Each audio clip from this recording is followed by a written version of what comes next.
चलिए ब्रेक के बाद बहुत स्वागत है आप सभी का। मैं आपके साथ हूं अब्दुल नबी हसन। अब तक की अहम खबरों पर सुपरफास्ट अंदाज में नजर डाल लेते हैं। सिंघू बॉर्डर पर किसान संयुक्त मोर्चा की अहम बैठक हो रही है। बैठक में सरकार से बातचीत के प्रस्ताव पर फैसला लिया जाएगा। बैठक के बाद शाम 5 बजे किसान प्रेस कॉन्फ्रेंस करने वाले हैं। सरकार से बात करने के फैसले के बारे में जानकारी देंगे। किसानों का आंदोलन आज 31वें दिन भी जारी है। सरकार लगातार किसानों को समझाने बुझाने का प्रयास कर रही है। राहुल गांधी ने किसान आंदोलन का समर्थन करते हुए अपने ट्विटर हैंडल पर एक वीडियो पोस्ट किया है। वीडियो में कैप्शन लिखा है, मिट्टी का कण कण गूंज रहा है, सरकार को सुनना पड़ेगा। बीजेपी सांसद मनोज तिवारी कल दोपहर 3 बजे प्रेस कॉन्फ्रेंस करेंगे और किसानों को कृषि बिल के फायदे बताएंगे।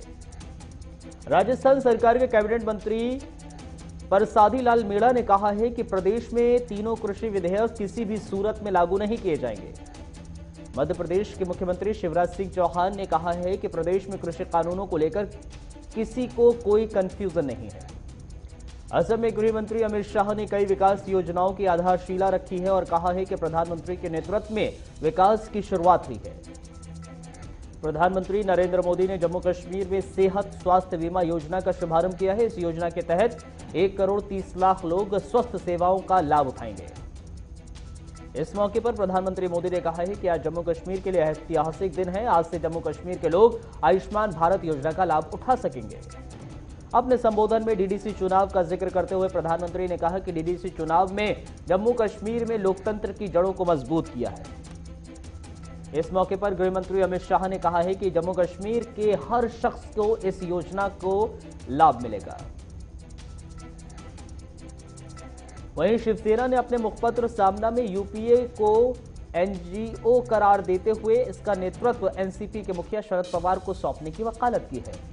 मध्य प्रदेश में लव जिहाद कानून को कैबिनेट की मंजूरी मिल गई है, जिसमें 10 साल तक की सजा का प्रावधान है। लव जिहाद केस में अधिकतम 10 साल की सजा और 1 लाख जुर्माने का भी प्रावधान रखा गया है। कांग्रेस के वरिष्ठ नेता दिग्विजय सिंह ने किसान आंदोलन के मुद्दे पर अपनी ही पार्टी पर तंज कसते हुए कहा है, मध्य प्रदेश के किसान तो भोले भाले हैं और कांग्रेसी भी सो रहे हैं। जम्मू कश्मीर के शोपियां में सुरक्षा बलों को बड़ी कामयाबी मिली है। सुरक्षा बलों ने मुठभेड़ में अल बदर के 2 आतंकियों को मार गिराया। कोरोना के नए स्ट्रेन को दिल्ली एम्स के डायरेक्टर डॉक्टर रणदीप गुलेरिया ने कहा है, वायरस महीने में 2 बार रूप बदलता है, घबराने की जरूरत नहीं है। मुख्यमंत्री शिवराज सिंह चौहान ने अपराधियों को चेतावनी देते हुए कहा है कि माफिया लोग सुन लें, अगर जरा भी गड़बड़ की तो 10 फीट नीचे जमीन में गाड़ दिया जाएगा। मुख्यमंत्री शिवराज ने कलेक्टरों को हिदायत देते हुए कहा है कि सरकार की योजनाओं का लाभ जनता को देना यही सुशासन है। बरहेट में आदिवासी कार्यकर्ताओं ने एक दिवसीय सम्मेलन समारोह का आयोजन किया। पूर्व मुख्यमंत्री बाबूलाल मरांडे ने हेमंत सरकार पर जमकर हमला बोला। मधुबनी के NH 57 पर घने कोहरे के चलते ट्रक चालक अपना नियंत्रण खो बैठा। एक चाय की दुकान में जाकर टकरा गया। हादसे में 2 लोगों की मौत हो गई। मधुबनी में व्यापारी गोलीकांड के मामले में एएसपी ने एसआईटी का गठन किया है। 5 आरोपियों को गिरफ्तार किया। हुबली के इस्कॉन मंदिर में कोरोना महामारी के बाद से अब पूजा अर्चना शुरू हो गई है। कोरोना नियमों का पालन करते हुए भक्तों के दर्शन किए गए। किसान संगठनों ने पानीपत टोल प्लाजा को भी फ्री कर दिया। सैकड़ों किसान धरने पर बैठे और कृषि कानूनों को रद्द करने की मांग की है। जोधपुर पुलिस ने 4 नशा सप्लायरों को गिरफ्तार किया है। उनके पास से 1750 अवैध नशीली गोलियां बरामद की है। फतेहपुर में सीओ पर चौकीदार के बेटे ने गंभीर आरोप लगाए हैं। चौकीदार के बेटे ने सीओ पर मालिश कराने और बूट पॉलिश करने का दबाव बनाया। हरियाणा के मुख्यमंत्री मनोहर लाल ने कहा है कि राज्य सरकार ने सूचना प्रौद्योगिकी का उपयोग करते हुए 40 से ज्यादा सुशासन सुधार शुरू किए हैं। अथणी में दूसरे चरण का चुनाव प्रचार जोरों पर है। बीजेपी के शिवानंद और पूर्व अध्यक्ष सदाशिव वोट देने की अपील कर रहे हैं। चामराजनगर से मैसूर जाते समय कार डिवाइडर से जा टकराई। कार में सवार बच्चे और उसके पिता की मौत हो गई। दुनिया में कोरोना के कुल संक्रमितों की संख्या 8 करोड़ के पार हो चली है। इससे 17,56,000 से ज्यादा लोगों की जान जा चुकी है। अमेरिका में पिछले 24 घंटे में 98,000 से ज्यादा मामले सामने आए, जबकि 1,197 मरीजों की जान गई। सऊदी अरब के क्राउन प्रिंस मोहम्मद बिन सलमान ने कोरोना वैक्सीन की पहली डोज ली है। ब्रिटेन में पैदा हुआ कोरोना वायरस का नया स्ट्रेन जापान तक पहुंच गया है। जापान के स्वास्थ्य मंत्रालय ने इसकी पुष्टि की है। चीन की कोरोना वैक्सीन साइनोवैक इस्तेमाल से पहले ही विवादों में घिर गई है। विशेषज्ञों ने इस पर सवाल उठाए हैं। सेंसेक्स 1406 अंक नीचे 45,553 के स्तर पर और निफ्टी 1,117 अंक ऊपर 24,009 पर बंद हुआ। पेट्रोल डीजल की कीमतों में लगातार 19वें दिन बढ़ोतरी देखने को मिली है। पेट्रोल 83 रुपये 71 पैसे प्रति लीटर तो डीजल 73 रुपये 87 रुपये प्रति लीटर टिका रहा।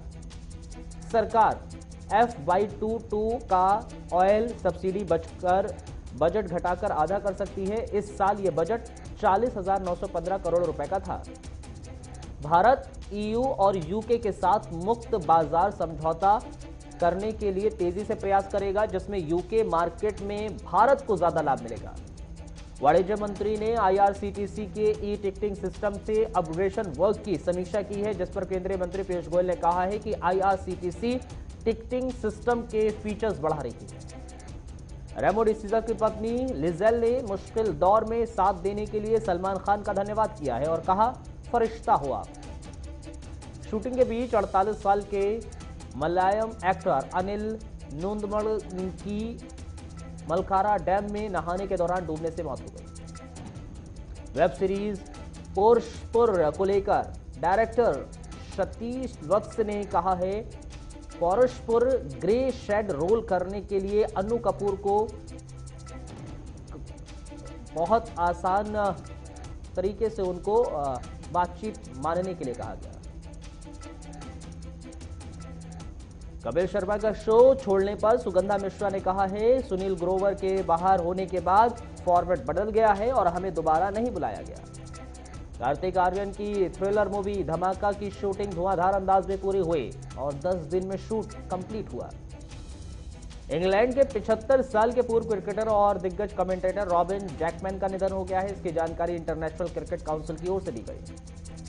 88 साल के अमेरिकन बास्केटबॉल प्रोफेशनल प्लेयर और कोच केसी जोन्स का निधन हो गया। जोन्स 8 बार नेशनल बास्केटबॉल एसोसिएशन के चैंपियन रहे। ऑस्ट्रेलिया और भारत के बीच पहले दिन का खेल खत्म होने तक भारत का स्कोर 36 रन पर 1 विकेट के नुकसान था। ऑस्ट्रेलिया पहली पार में 195 रनों पर ढेर हुई। बीसीसीआई सिलेक्शन कमेटी में सभी गेंदबाज लिए, यानी कि 5 बॉलर और 4 पेसर लिए गए। इन सभी ने कुल मिलाकर 53 टेस्ट और 220 वनडे खेले। शुभमन गिल को ऑस्ट्रेलिया के खिलाफ दूसरे टेस्ट मैच में डेब्यू करने का मौका मिला है। शुभमन ऑस्ट्रेलिया के खिलाफ डेब्यू करने वाले दूसरे सबसे कम उम्र के भारतीय खिलाड़ी हैं। Superfast news